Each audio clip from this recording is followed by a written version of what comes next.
Okay, so share ko sa inyo to guys, no? So ngayong araw kasi meron tayo ditong phone device guys, no? So itong phone device dito guys ay parang Vivo V25 dito guys, no? So Vivo V25 5G guys. Yan, so ito guys yung phone guys. So yung issue guys ng phone device nito guys ay nalublob daw ito guys sa tubig guys, no? At nawalan guys ng display guys. So possible nito guys ay nabasa ito guys yung loob nito. So malalaman natin yun guys, no? Kapag binuksan natin guys yung unit nito guys. Yan. So, hindi natin na i-charge ito guys, no, kasi nabasa daw ito. So, ang gagawin natin guys, ay bubuksan natin, i-check natin guys yung motherboard niya kung okay pa guys. So, para mabuksan natin ito guys, kailangan natin dito guys, gumamit guys ng hot air natin guys, no. At pang opening tools natin guys na ganito guys, no. So, pag wala kayong ganito guys, pwede kayong gumamit guys ng maninipis guys ng pang opening tools yung guys, no. Yan. So, sa akin guys, ay gagamit ako dito guys na pang opening tools ko na ito, tsaka yung hot air natin guys, no. So ito kasi guys yung likod nito guys ay glass kasi ito guys yung likod nito guys, no? So kapag nagkamali ka nito guys ay possible guys na pwede ito guys mabasag guys, no? Yan. So kapag ito lang gamitin nyo guys, so possible guys na mababasag ito guys yung likod nito guys kasi glass ito guys, no? So hindi siya katulad ng ibang unit guys na plastic lang dito sa likod. So ito guys ay glass guys. Kaya kailangan natin dito guys ay suporta ng hot air tsaka ng pang-opening tools natin guys, no? So ngayon guys ang gagawin natin guys, una natin gagawin dito guys ay gagamit tayo dito guys ng hot air natin guys, no? Yan. So balik tayo guys, no? So meron lang tayong customer guys na nagpa-repair guys. Yan. So dito guys kailangan natin guys ng hot air guys at pang-opening tools natin na ito guys, no? So kailangan natin suportahan ito guys ng hot air natin guys. Kasi kapag wala ito guys yung hot air na ito guys, so possible guys na mababasag ito guys yung likod guys ng phone device nito guys, no? So una natin gagawin dito guys ay gagamit tayo. So hanap tayo dito guys ng mga pwede nating mapasukan guys ng pang-opening tools natin guys, no? Yan. So ako dito guys meron akong nakita dito guys, so pwede natin siyang ibaon dito guys, no? So pagkabaon natin ito guys, so kailangan natin guys ng electronic liquid natin guys, no? Yan. So ayan. So lagay tayo dito guys, tapos suportahan. So tusok tayo. So wag niyo ito guys i-diretso guys, no? Huwag yung diretso to guys kasi kapag ito guys ay diniretso nyo guys, so possible guys na mababasag ito guys yung glass guys ng phone device nito guys, no? Yung likod dito, yung back cover nito guys. So pwede kayong mabuno dito guys kapag ito guys ay nag-crack ito guys, no? Yan. So nasa inyo na yan kung paano yung paliwanag nyo sa customer nyo kapag ito guys ay nabasag niyo or na-disgrasya natin guys, no? So para hindi natin ma-damage guys yung unit dito guys ay suportahan natin dito guys ng hot air guys, no? So dito na tayo papasok guys sa paggamit guys ng hot air. So sa paggamit ng hot air, so pwede 100 lang yung temperature, tapos yung air niya guys ay 3 lang guys, no? So yung gamit ko guys na hot air guys ay lumang hot air na ito guys, no? Kaya yung ano nito, yung tansya guys ng temperature nito guys ay 100 lang guys, no? So 100 yung temperature natin. So 100 temperature, tapos 3 yung air guys, no? Or yung hangin guys. Yan. So ngayon guys ay simulan na natin. Yan. So ulitin ko lang guys, no? So yung temperature natin 100, tapos yung air natin guys ay 3 lang guys, no? Yan. So simulan natin. So sa pagtanggal nito guys ay init-init tayo dito. Yan. So dito muna tayo magsimula guys, no? Kasi ito guys, hanggang dito lang muna guys yung natanggalin natin guys, no? Para hindi mabasag guys yung unit nito guys.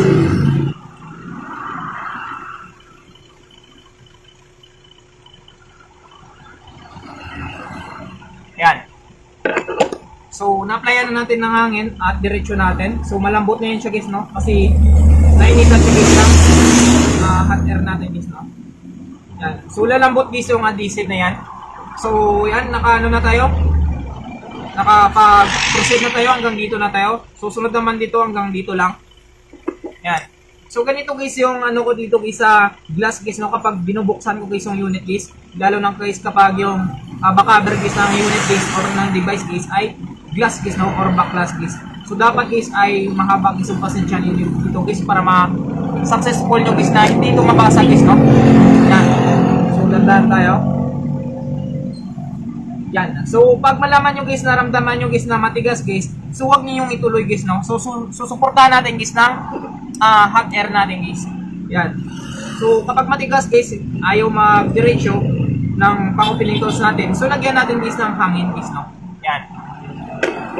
So na-applyan natin, so proceed naman tayo. Ayan. So, huwag niyong biglaan guys, no? Kasi pwede mabasag talaga ito guys. Yan. So ulitin natin.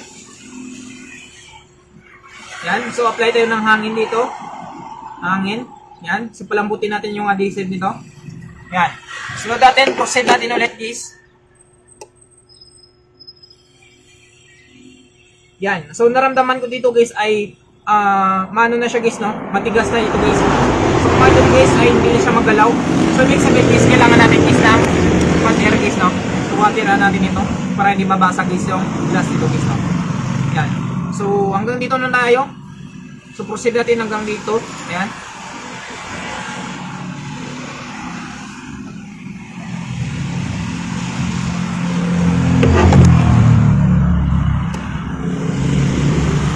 So ayan siya guys, no? So matigas pa rin siya guys.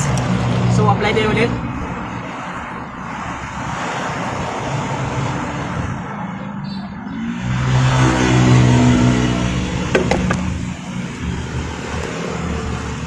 So ayan siya guys, no? So naramdaman ko naman dito guys ay malambot naman siya guys, no? Kaya didiretso ko na siya guys. Yan. So pagdating dito guys ay matigas naman siya pagdating dito. So applyan natin ulit guys ng water natin guys, no? Para maglambot guys yung adhesive guys. Yan.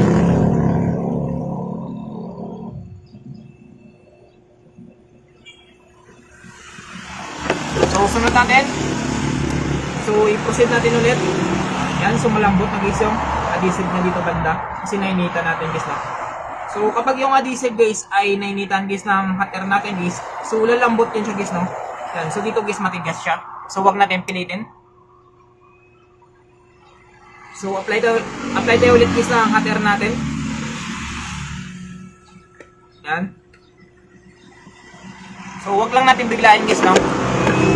Hirap kasi ito guys kapag nabigla natin. So possible talaga guys na ma-damage natin guys yung bakabag dito guys. Yan. So dito guys, ingat kayo dito guys, no? Meron kasi ditong banda mga flex guys, no? So pwede nyong matamaan. So ingat kayo sa pagsungkit. So babalik tayo dito guys sa baba guys, no? Yan. So matigas. So apply tayo ulit guys ng hot air.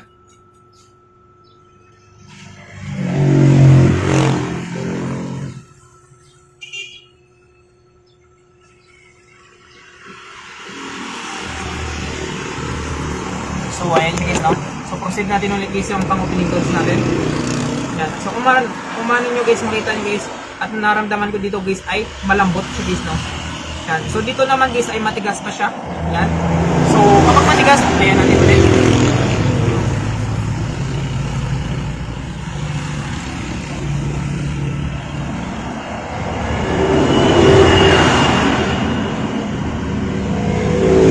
Yan. Sunod natin dito guys ay proceed natin ulit guys yung tools.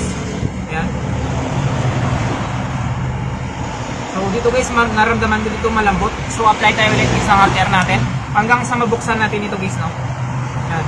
So wag lang natin guys biglain guys, no? Papasukin guys ang pang-opening tools natin kasi possible talaga guys, no? Na mabasag guys yung glass dito guys. Glass kasi ito guys, hindi siya plastic. Ayan. Kaya ingat tayo dito guys.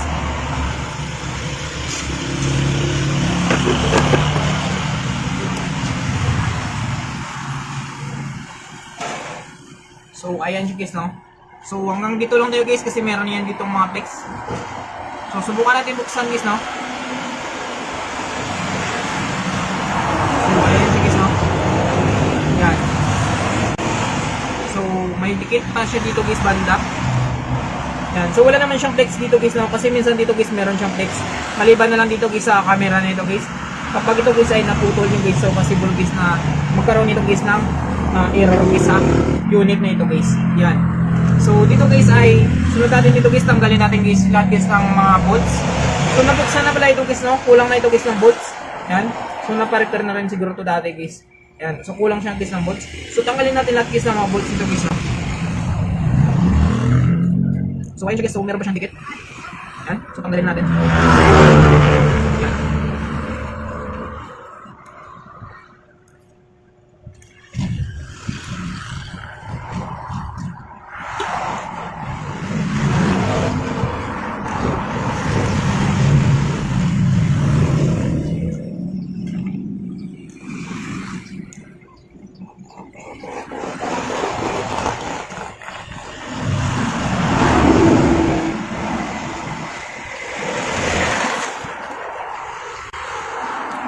ayan siya guys, no? So natanggal na natin guys yung lahat guys ng mga bolts dito guys, no? So ito guys yung ano niya, yung back cover niya. So ito guys ay glass ito guys, no? So hindi siya plastic. Yan, so makita niyo guys. So glass ito guys. So delikado ito guys kapag nabasag. Yan. So dito guys ay tatanggalin natin guys yung cover nito para malaman natin guys yung nasa loob dito kung ito guys ay napiktuan guys ng pagbabasa guys, no? Yan. So natin tanggalin muna natin guys yung ano dito. Tanggalin natin guys yung sintray dito. Yan. So ingat kayo guys, no? Baka magkamali kayo, baka dito matusok yung guys yung pwedeng magkaroon siya guys ng sira guys, no? Kapag okay pa guys yung LCD nyo. Minsan guys ay sa ibang phone guys ay nagkakamali ng tusok. So minsan dito tumutusok lalo na okay pa yung LCD. So nagda-damage guys yung LCD guys, no? So dapat guys kung dito tayo, so tignan nyo muna bago kayo magtusok. Yan. So tanggalin natin guys yung sintray nya. Yan. So astigis yung sintray nya guys, no? So parang pang iPhone. Yan. So dito guys ay dito guys pwede yung gumamit guys ng pang-opening tool. So sa akin guys po lang guys yung gagamitin ko dito guys. Yan. So simulan natin. So bubuksan natin guys. So dito na natin malaman kung nabasa man guys yung loob guys ng phone device nito guys, mga unit nito guys. Yan. So ito guys yung loob guys ng Vivo V25 guys, no? Yan. So dito guys tanggalin natin guys yung cover nito. Yan, so parang bagong-bago ba guys, no? So meron pa dito isang bolts guys. So tanggalin natin yan. So bubuksan natin guys. Yan. So dito guys ang mga natin gagawin dito guys ay tanggalin natin guys yung ITC connector guys ng battery nito guys, no? Or yung tinatawag natin guys na principal printed circuit nito guys. So tanggalin natin. So check natin dito guys, no, kapag nabasa ito guys yung mga terminal nito, kung meron siyang nasunog dito guys sa mga terminal nito guys. Yan. So check natin yan. So dito guys ay parang hindi nabot ito guys ng tubig dito banda guys, no? So lahat ng terminal nito dito guys ay goods guys, no? So okay na okay guys yung mga terminal dito. So linisin natin. So possible guys na natamaan dito guys yung LCD talaga nito guys, no? Yan. So sabi kasi dito guys ay nalublob dito guys sa tubig dito guys. Yan. So malublob dito guys or nabasa ito guys pero hindi umabot dito guys sa loob guys, no? Yan. So kung makita niyo guys ay malinis guys yung terminal nito guys, no? So wala siyang sunog guys. Kasi nga yung ibang mga phone device guys kapag nalulublob sa tubig tapos pinapandar pa nila guys ay nasusunog dito guys yung mga terminal nito guys, no? Yan. So ang ganda siguro dito guys ay nadalaga dito guys sa technician. Hindi nila siguro ito guys ginamit guys, no? Kasi kapag ginamit pa nila ito guys, so possible guys na merong masusunog dito guys na mga terminal guys, no? So tanggalin natin ito guys. So check natin ito guys sa mga flex ito. Yung dito guys sa charging niya. At ito guys yung connection guys ng IPC connector guys ng LCD nito guys, no? Yan. So check natin. So dito guys ay malinis rin dito guys. So wala siyang nangitim dito guys, no? Or saan yan nasunog guys, no? So dito guys ay all goods dito guys, no? So wala naman siya dito sign guys na nabasa guys ng tubig guys, no? So ibig sabihin guys ay hindi umabot dito guys sa loob guys, no? Yung basa guys. So possible guys na nakuha rin nila guys yung phone device nito guys, no, nang nabasa ito guys. So balik natin guys, subukan natin. So subukan natin ulit. So balik natin guys sa LCD nito. So hindi pa lang talaga dito guys ay wala siyang display guys, no? Yan. Subukan natin at pantarin natin. So wala guys, no? So wala pa rin siyang display guys. So try natin guys i-charge guys, no? So linisan muna natin guys yung charging port nito guys, no? So possible nito guys ay LCD talaga guys yung tama nito guys. Kasi wala siyang ano dito guys ng display guys. Subukan natin. So dito guys sa ating smart charger o dito guys sa schematic natin guys, meron siyang reading guys na 0.2 guys, no? Yan. So pata siya. So 0.3, 0.5, 0.7. Yan. So stock siya sa 0.7. So bumalik siya sa 0.2 guys, no? Yan. So wala talaga siya guys display guys sa LCD niya guys, no? So stock na siya guys sa 0.7. Yan. So wala talaga siyang response guys, no? Dito guys sa LCD niya. So wala siyang display dito guys. So meron siyang reading dito guys pero mababa lang guys, no? So, subukan natin guys. So, check natin guys yung motherboard dito guys. So, tanggalin natin guys yung charger nito. Yan. So, check natin guys yung PC connector guys ng battery nito guys, no? So, para ma-check natin, ay gagamit tayo dito guys ng digital, analog na lang yung gagamitin natin dito guys. So, wala na tayong digital. Yan. So, gagamit tayo dito guys ng DC guys, no? So, direct current voltage guys. So, unahin natin yung battery nito. Yan. So, kung makita nyo guys, no? So, meron siyang follow guys. Yan. So, 3.1. So, 3.1 something siya guys, no? Dito siya banda. Yan. So, 3.1 something siya guys.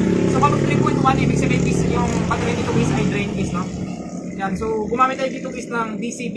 So, nagset tayo ng 10 kasi dito guys ay 3.8. Isang battery nito. Kaya gumamit tayo guys ng 10. So, meron siyang rating guys na 3.1. Ibig sabihin guys ay drain guys ang battery nito.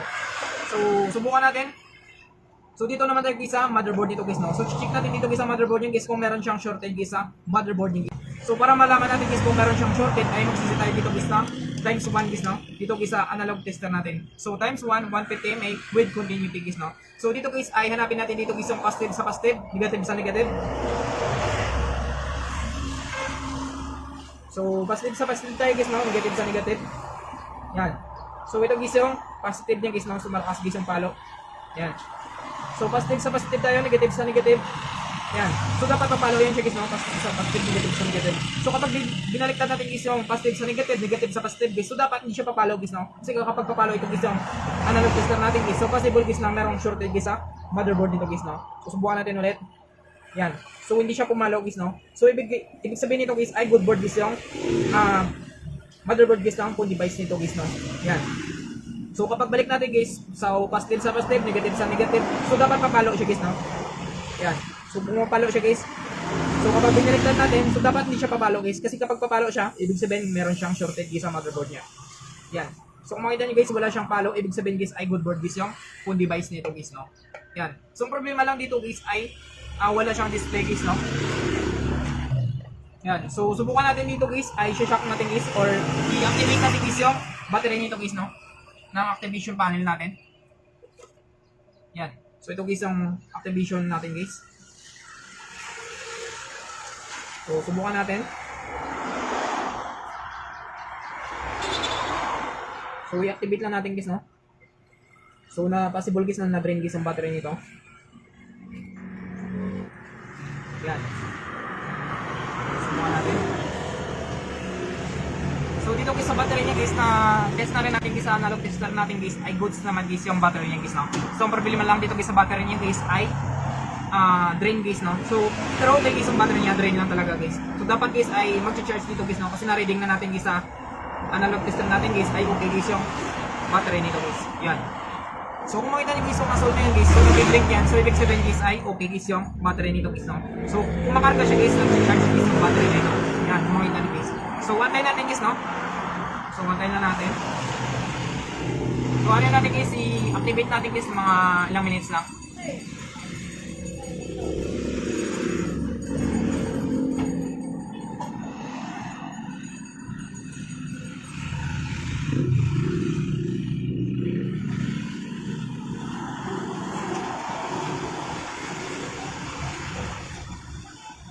So, ayun siya guys, no? So, i-forward na natin. So, tanggalin natin guys yung DC connector guys ng battery nito. Or yung tinatawag natin guys na flexible printed circuit nito guys. Yan. So, dito guys ay subukan natin guys, no? Kapag magkaroon siya guys na reaction guys, no? Kasi nakargaan natin guys ang battery nito. So, dapat guys magkaroon siya guys ng response guys. Subukan natin banda rin guys, no? So, hindi naman guys nabasa guys sa loob dito guys. So, malinis naman guys, no? So, wala talaga guys. So, wala siya makapistol sa display.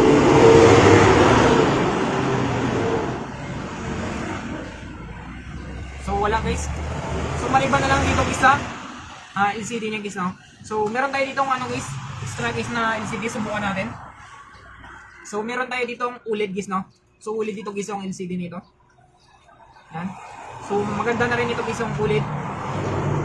So, medyo mahal kasi guys yung ano nito guys, no? Yung AMOLED dito guys. So OLED dito guys, no? So OLED is ay organic light emitting diode. So yung AMOLED naman guys ay active matrix organic light emitting diode. Yan. So dito guys, tanggalin natin guys yung DC connector guys ng battery nito. Subukan natin guys, no? Titest natin dito guys sa bagong LCD niya. So wala naman kasi ditong nabasa guys, no? Dito guys sa terminal niya or sign guys na nagkaroon guys ng corrosion. So tanggalin natin ito. Subukan natin ito guys. Subukan natin guys ang bagong LCD. So possible nito guys ay pagkabasa nito guys ay mild lang yung pagkabasa nito guys, no? Kasi nga hindi umabot dito guys sa load niya. So ayan siya guys. So subukan natin guys kapag magkaroon siya guys ng reaction guys, no? So nalinis na rin natin guys ang charging port nito. So ayan siya guys, no? So kung makita nyo guys ay nagkaroon siya guys ang charging load niya guys, no? Yan. So tayo natin guys kapag magtuloy siya guys. Yan. So meron na siyang 2% guys, no? Kasi na-activate natin. So subukan natin guys. So subukan natin pandalin guys, no? So nag-display siya guys sa bagong LCD guys, no?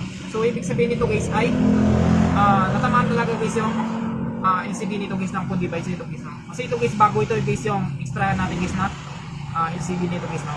So dito natin malaman guys, no, kapag goods po guys yung Apple device na ito guys or yung board dito guys, no? So kapag nag-display niya siya guys ay sure niya guys na goods na rin siya guys, no? Yan. So tayo natin. Yan. So hindi naman siya nabasa kasi dito guys sa loob guys. So possible guys na natamaan na talaga guys ang LCD nito guys. Yan. So ayan siya guys, no? Susubukan natin. So okay pa naman guys, no? So hindi lang natin alam guys ang password guys ng phone device nito guys, no? Yan. So yun siya kung makita nyo guys. So goods pa naman siya guys, no? Yan. So kung makita nyo guys ay nag-display siya guys sa bagong LCD na guys. Yan. Pa-shout ma? Oo, teka lang tapapasan nila sa akin. Sige. Tapusin ko lang to. Oo, sige. So yan siya guys. Wala pa no? yung order natin. Wala pa. Na-order ko na. Order ko. Hintay ko na lang. Oo. Tapusin ko lang to. So ayan siya guys, no? So test lang yung guys yung battery niya at yung motherboard niya guys, no? So kung meron kayong pamalit guys or meron kayong LCD guys, so test nyo guys sa bagong LCD guys, no? Yan. So I hope guys na makatulong sa inyo itong video tutorial natin. Sa mga bago pa lang sa ating channel guys, no? Huwag natin kalimutan guys i-click guys yung subscribe at yung notification bell button para ma-update ko kayo guys sa susunod natin guys na video tutorial. Thank you guys and God bless sa lahat.